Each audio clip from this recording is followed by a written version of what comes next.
کم مجلس کې چې دروغ ویل کېږي خبرې کېږي فضولیات بیانېږي 200 ثواب دی. اوس خلک څه وایي یاره وایي روژه د مغفرتونو میاشت ده، دا د دعاګانو دا د برکتونو میاشت ده، دا د رحمتو کېنه چا وایي چې د رحمتونو میاشت دا به ته د رحمتونو جوړوې،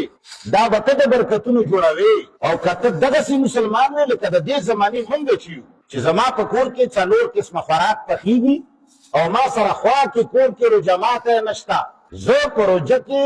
2 لکه 3 لکه 4 لکه روپۍ خرچه کوم، ما سره خوا کې کور کې 200 روپۍ نشته چې وړه پرې واخلي، نو دا د رحمتونو نه د لعنتونو میاشت ده ستا دپاره. څه شی ده؟ دا ستا دپاره د لعنتونو میاشت ده، دا ستا دپاره د قهرونو میاشت ده، دا ستا دپاره د غضبونو میاشت ده چې اختر ته تا خپل بچي له 2 جوړې کړي او د غریب سړي ماشوم او بچی د کوره راوتلی شي او که راوځي نو ستا بچو د نورو بچو ودرولې وي ورته یې چې د بوټان دی وګوره زاړه د جمیش لیدلي دي. هلکه داسې وي که نه وي؟ موږ ځانونه لیدلي دي، موږ داسې وخت تېر کړی دی، موږ داسې وخت تېر کړی دی چې د خلکو به نوي شیانو موږ به ورته سترګې غړولې وو، که موږ ته به چا پیغور وکړو موږ به په ژړا باندې راتلو. موږ ته یاد دي چې زموږ په یو بوټ کې به 3 پیوندونه لګېدلي وو، هغه سیخ به ولا ګرم کړ، زمونږ پلار دی الله وبخي، هغه بوټ بشلېدلی و، د بل بوټ نه به ورته ټوکړه راواغېسته او بیا به چې کوم دی هغه شی ولا ګرم کړ هغه په تېر کبره به هغه شی پرې ولګول. د اختر په ورځ باندې یا په بله ورځ باندې به نورو هلکانو نوې جامې اغوستې وي او موږ به ولوتونه، خو چې بیا به ډېر ډاډ راکړو وبوتونو چې بار به موږ ته یو هلک ووایي چې د بوټانې وګوره نه موږ په ژړا راغلو. دا ستا دپاره د قهرونو میاشت ده، دا ته ته چا وایي چې دا د برکتونو میاشت ده؟ که محرم کې د سړیتوب ژوند تېروې ستا دپاره محرم هم د برکتونو دی، او که په رجب او په شعبان کې د الله په قوانینو عمل کوې نو ستا دپاره رجب او شعبان هم د برکتونو میاشت، او که ذیقعده او ذوالحجه سفر او ربیع الاول ربیع الثاني کې د الله حکمونه ادا کوي نو هغه هم ستا دپاره د برکتونو ده. او که په روژه کې ته دغسې کوې لکه د مونږ چې کوو چې زما په کور کې 100 قسمه خوراک پخېږي او د غریب په کور کې هېڅ شی نشته او ملا لګیا دی دا د برکتونو میاشت ده، دا د مغفرتونو کښېنه، دا چا وایي چې د مغفرتونو میاشت ده؟ دا د حسابونو میاشت ده،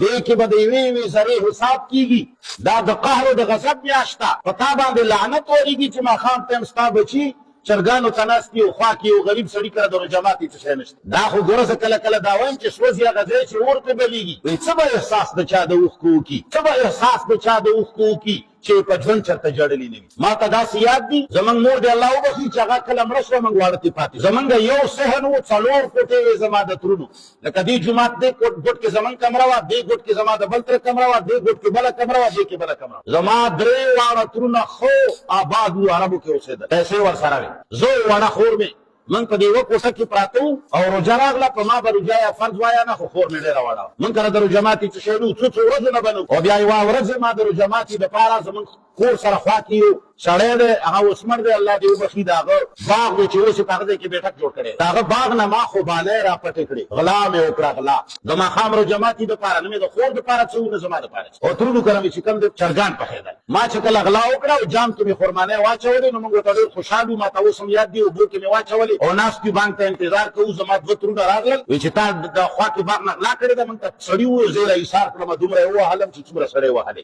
موږ روژه ماته نه. دا څوک وایي چې دا د برکتونو میاشت؟ تا چکنۍ ډېرې خوړلي، تا هندوانې ډېرې خوړلې دي، ملا صاحبه تا نهرې نه دي تېرې کړي، تا ژړلي نه دي، تا شلېدلي جامې نه دي لیدلي، خو په زکاتونو په خیراتونو په صدقو لوی شوی تا دا څه لیدلي؟ څه به احساس د چا د اوښکو وکړي چې په ژوند چېرته ژړېد؟ د نن چې موږ پادشاه خوږېږو که نه دا خالص په دې وجه باندې خوږېږو چې موږ دنیا لیدلې ده، موږ دنیا کې غربت لیدلی دی، موږ په دنیا کې فقر لیدلی دی، موږ په دنیا کې کمزوري لیدلې ده، او ته چې کوم د کتاب ته ناست یې دا د برکتونو میاشت ده، دا د ستا دپاره د قهر او د غضب میاشت ده چې ټولې دنیا نه ته زکاتونه او سرسایې راغونډوې او کله ورته قرآن لولې او کله ورته اواز یو شی بدل کړي او کله بل شی بدل کړي، د کلي والا وغولوې، سرسایې هم تاله درکړي، خیراتونه هم تاله درکړي. ملا صاحب قرآن ته وګوره، حقایق ووایه، دا میاشت به ته د رحمتونو جوړوې ځان له، دا میاشت به ته ځان له د برکتونو والا جوړوي، دا به ته ځان ته د مغفرتونو والا جوړوي. دې کې به غریب سره امداد وکړي، د خلکو چولې او د هغه د غریب بلولو خیال به وساتې، د هغه د بچو د بیمارۍ خیال به وساتې، نو ستا دپاره به بیا دا د مغفرت او دا د